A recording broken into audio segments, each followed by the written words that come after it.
let's add to the conversation tonight, not just marketing, but also the idea that you have a purpose in your life, that you have important work to do, which we've said before, and that you are at some stage, at some level, you are working on your purpose.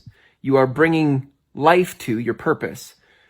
And one of the expressions of bringing our purpose to life is through marketing or through sharing or communicating our message, right? Leading our conversation. So where does bitterness fit into this? Well, I want to add a little bit more context in that I think whenever we talk about the idea of purpose, we're talking about a spiritual conversation. And sometimes that spiritual realm overlaps with our work, right? Especially those of us in coaching, transformational spaces, healing. There's a lot of our work that encompasses the spiritual side of things. And I can think of times in life where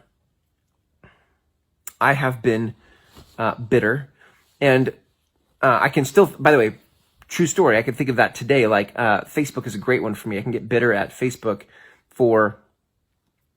I think Facebook is arrogant. I think they change their rules about things. I think they censor stuff. There's all sorts of things I think about Facebook, and what happens is I allow it to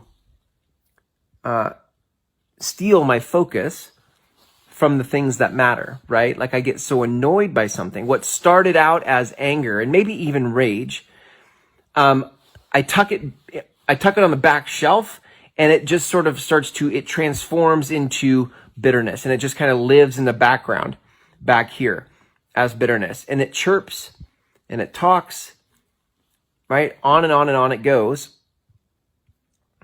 And it is the most, so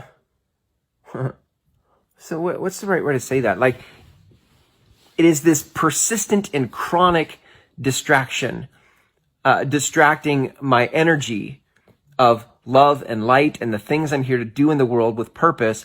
This bitterness that lives in the background that I placed back here because I never cleared it out. I never got to a peace place with the original anger.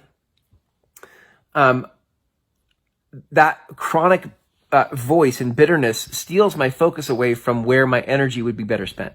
Okay, so are you with me so far, right? In your life right now, you could probably think of something that you have bitterness for. And the sneaky part about bitterness is that because it's on the back shelf in the background, it is not this big, loud, boisterous voice. Bitterness is this small, little nagging, chronic thing in the background.